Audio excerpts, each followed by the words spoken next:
স্ত্রীর সঙ্গে আর কি করুন, স্ত্রীর সঙ্গে মজাক করুন, পানি ছিটিয়ে দেন, যেন পৌষ মাসে ছিটিয়ে দিও না, মারামারি হলে আমি জানি না, আমি বৈশাখ মাসে বলছি।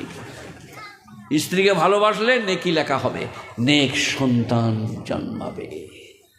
আই লাভ ইউ, ভালো আছো, এক কাপ চা করে নিয়ে এসো, তুমি একটু খাও আমি একটু খাই, একটা ডিম সিদ্ধ করে নিয়ে এসো, হাফ হাফ খাই, নেক সন্তান জন্মাবে, ঘরটা জান্নাত হয়ে যাবে। আমাদের মেয়েরা সাজে না তা লয়, চিক পিক পাক পুক, গাল পালিশ, ঠোঁট পালিশ, লাক পালিশ দিয়ে কোথায় ঘুরে বেড়াচ্ছে, বোলপুরের মেলায়। ফেরেশতারা বললে ধর ধর, লেগে লেখে, ওর নামটা লেখে রাখ। তারপরে চলে গিয়েছে খালা, ফেরেশতারা কবরে বললে স্ট্যান্ড আপ, দাঁড়াও। বলে আমি কিছু করি নি বাপ, আমি নামাজ রোজা স্বামী ভক্তি। বলে গাল পালিশ ঠোঁট পালিশ লাগিয়ে কোথায় গেলি? বলে হ্যাঁ একদিন হয়ে গেল গো, বোলপুর মেলা গেলাম।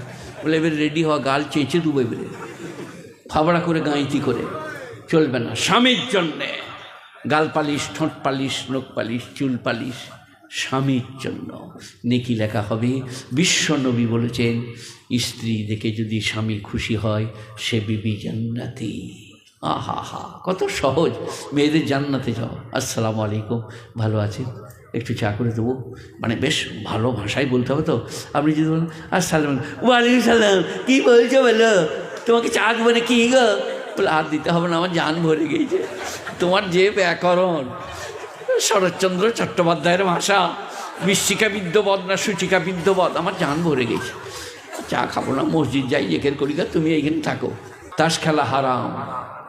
আপনি মাথার গোড়ায় দাঁড়াতে পারেন নাকি? না, পেরিয়ে যেতে পারেন। আর যদি দাঁড়িয়ে বলেন টেকাটা মার দিন, টেকাটা মার, বাস এবার মরে গেছে, কবরে গেছে, বাবলার ডাল নিয়ে ফেরেশতা হাজির, স্ট্যান্ড আপ। বলে আমি কিছু করি না বাবা, আমি নামাজ রোজা জেকের ফেকের। বলে সেই তাস খেলতে খেলতে বললি যে টেক্কাটা মার। বলে হ্যাঁ গো, একদিন বেরিয়ে গেল। বলে এবারে রেডি হ, বাবলার ডালে করে টেক্কা বার করব, চলবে না। তাস, শতরঞ্জ, কেরাম, জুয়া, lottery, video, VCR, TV, television একটাও চলবে না। পেরিয়ে যেতে পারেন পাশ দিয়ে। লাম গায়েন ওয়াও লাগব মানে বাজে কাজ। ওয়াল্লাযীনা হুম আনিল লাগবে মুরিদুন ওয়াল্লাযীনা হুম লিযাকাতি ফাইলুন। আর যারা জাকাত প্রদান করে, আপনাদের এখানে বীরভূমে কেমন করে জাকাত দেয়? আমাদের বর্ধমানে আমরা মৌলবীরা বলে দিয়েছি, লগার ডগে বেঁধে 3 তলায় চেপে এমনি করে বাড়িয়ে দিবে, আল্লাহ ধরেলে। এই রে, এদের এখানে নাই নাকি? High high high. চাচাতো ভাইকে, খালাতো ভাইকে, ফুফুতো ভাইকে দিলে আমাকে দেওয়া হবে, অভাবীকে খানা খাওয়ালে আমাকে খাওয়ানো হবে, বুভুক্ষকে খানা দিলে, বস্ত্রহীনকে বস্ত্র দিলে আমাকে দেওয়া হবে। গুণীজনেরা, জাকাত আল্লাহ দেয় না।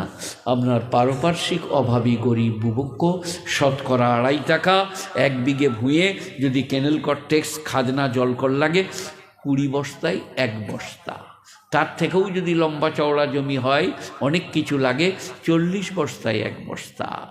আমাদের দেশে ওসরি জমি নাই বললেই চলে, যার ট্যাক্স লাগে না, কেনেল কর লাগে না, খাজনা লাগে না, সেই জমিকে নিষ্কর বলে। তার 10 বস্তায় 1 বস্তা লাগে। আমাদের দেশে নাই বললেই চলে। এটা জাকাত। সবাই বলুন জাকাত দেবো, গরিব গুরবকে, এতিম মিসকিনকে। ওয়াল্লাযীনা হুম লিফুরুজিহিম হাফিজুন, যারা তাদের শরমগাকে গচ্ছিত করে, অপাত্রে গমন করে না, তারা জান্নাতুল ফিরদাউসে যাবে।